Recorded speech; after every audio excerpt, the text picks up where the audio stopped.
Hi,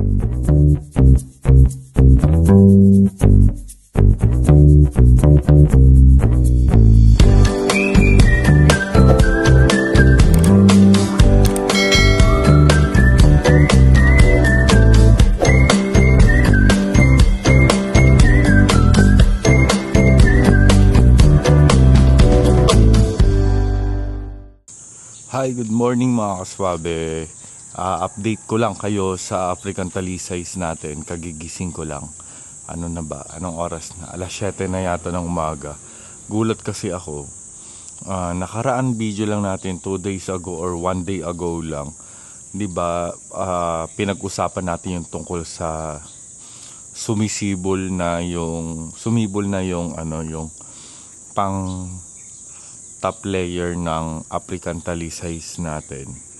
Ngayon, hindi lang basta sumibol, 2 days lang or 1 day mahigit.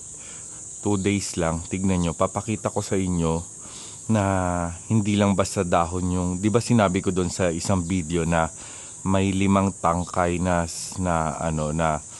parang lalabas, pero actually, lang siya, dahon pa lang. Pero nag-estimate lang ako na baka 5 tangkay ito. Pero after 24 hours mahigit, almost 2 days, biglang humaba at lumabas yung magiging tangkay na. Papakita ko sa inyo mga kaswabe. Tingnan nyo. Alright, ayan mga kaswabe. Nakikita nyo ba? 1, 2, 3. 3 tangkay ang nakikita ko. Ito, 1, 2, 3. Wala naman yan nung nakaraan. Pero bate.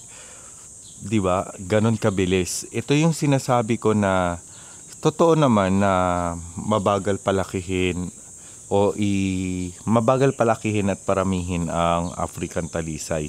Yan yung nagkokos kung bakit napakamahal yung African Talisay maliban sa looks niya na napakaganda. Pero para sa akin, based on my experience, once na nakuha natin ang perfect spot na magta-thrive siya, tuloy-tuloy na yan. Katulad niya, napakabilis eh.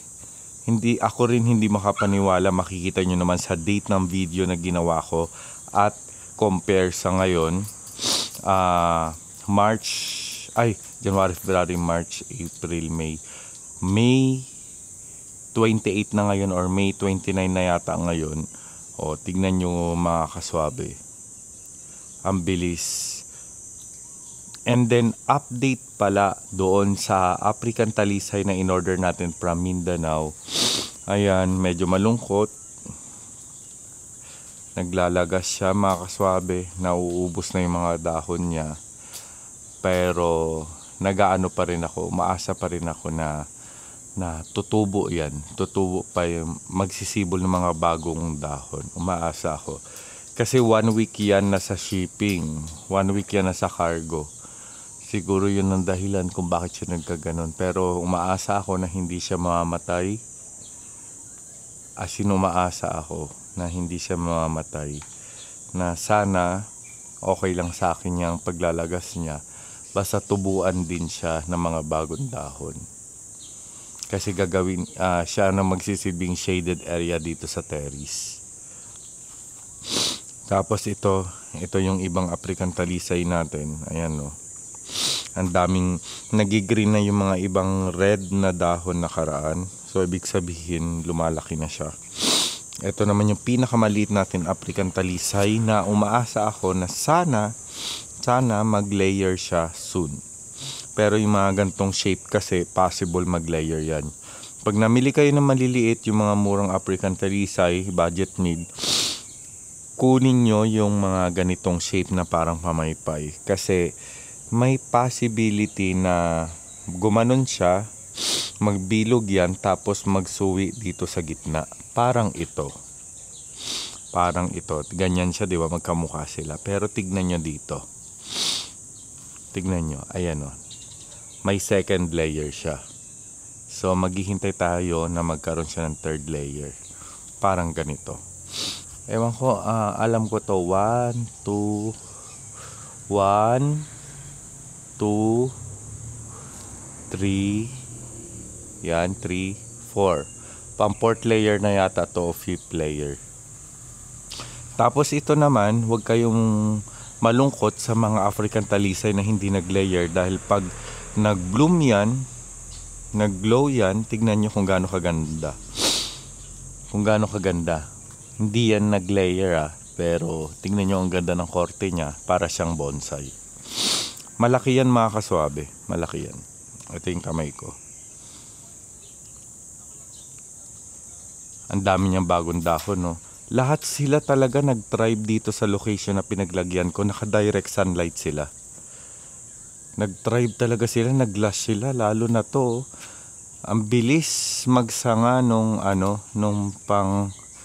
yung bagong layer niya. Ang bilis magsanga. Diba? Ayan, no? Nakakatuwa. Ayan, gumawa rin pala ako ng kasi ako yung tao na pag nagustuhan ko talagang isang halaman o isang bagay, laging gusto ko silang tinatambayan, tinitignan. Kaya ang ginawa ko, naglagay ako ng lamesa upuan dyan para tambayan natin. Diyan ako tumatambay ngayon kapag hindi mainit. So naglagay din ako ng palm tree dito, nilipat ko dito yung palm tree para at least makabawas ng init. Yan, kahapon trinay kong bakbakin para maglagay sana ako na magiging puno dyan para magkaroon tayo ng shaded pag tumatambay. Kaso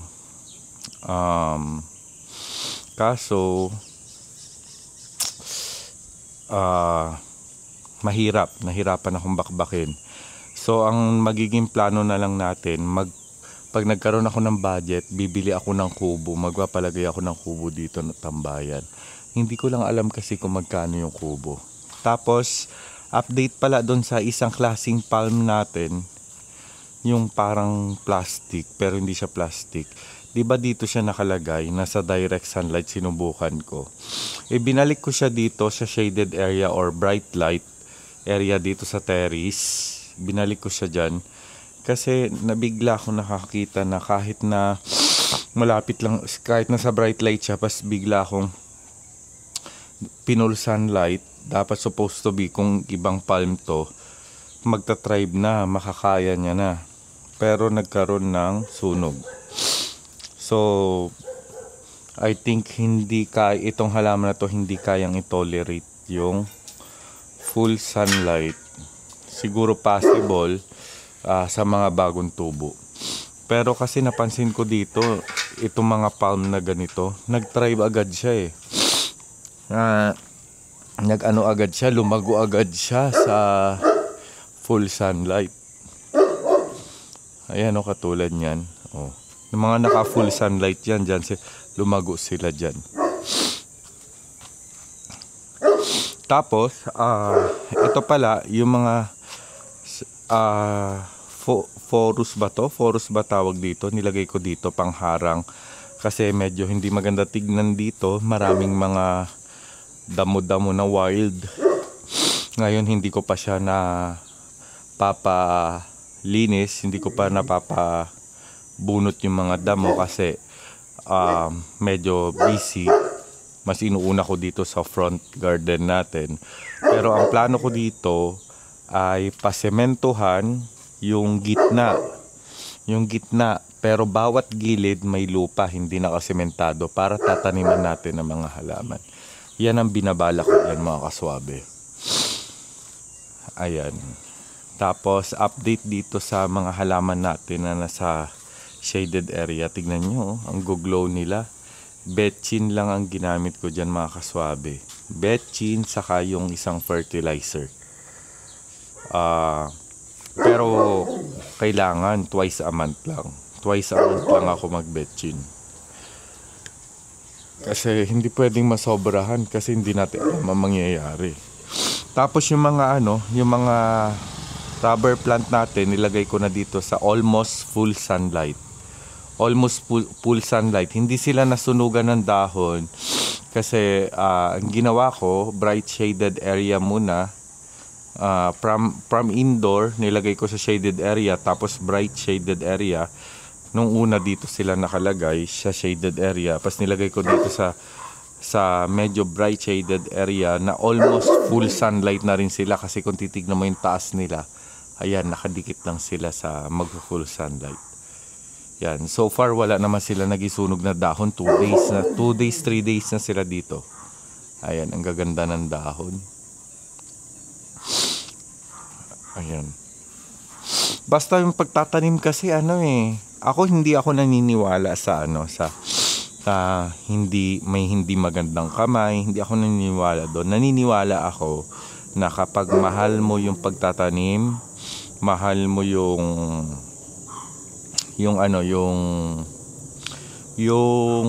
anong tawag doon, mahal mo yung ginagawa mo, hindi ka basta-basta nagtatanim lang na isalpak mo na yung halaman dyan at lupa, ganon.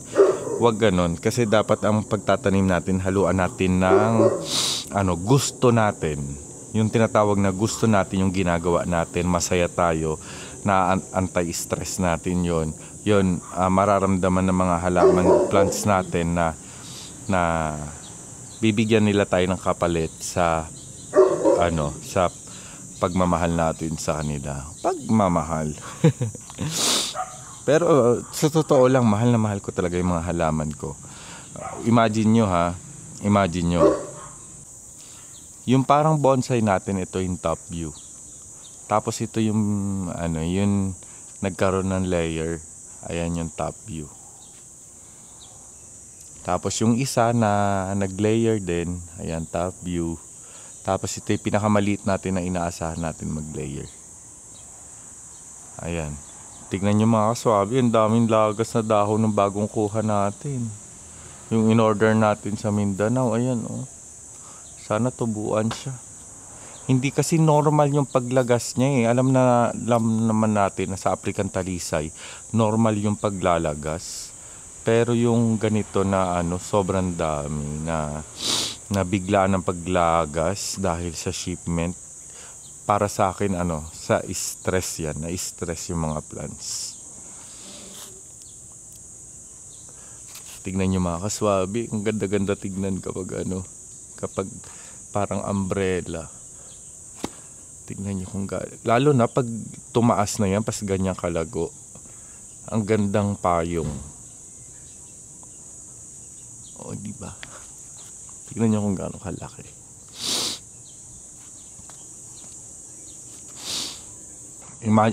Imagine nyo mga kaswabe, paggising ko, yung plants na agad ang nilalapitan ko, mga plants ko. Tapos nag-good morning ako sa kanila. Tapos pagtanghali, binibisita-bisita ko rin sila. Tapos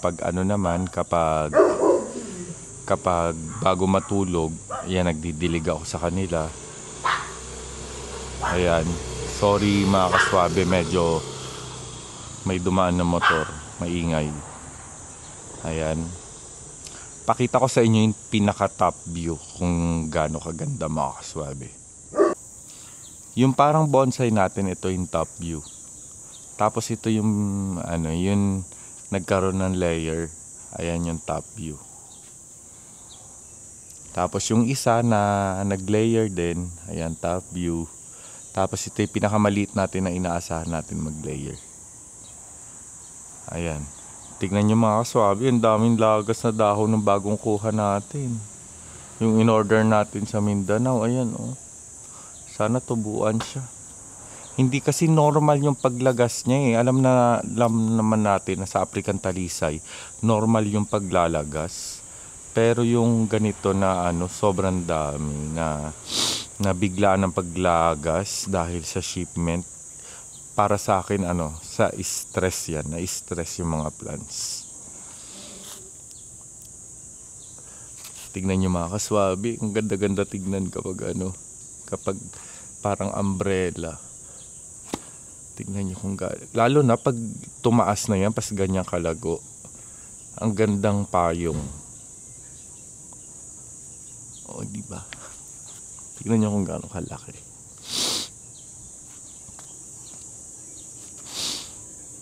Okay mga kaswabe, for today's video, yan lang po muna yung update ko sa inyo Wala naman akong planong mag-shoot ngayon, kaso natuwa lang talaga kasi biglang humaba yung nagsuwi yung mga bagong tangkay ng African talisay natin.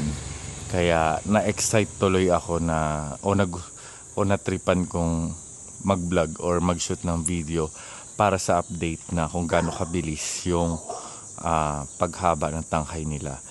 Mga kaswabe sa mga nanood nito, huwag lang naman sana puro nood.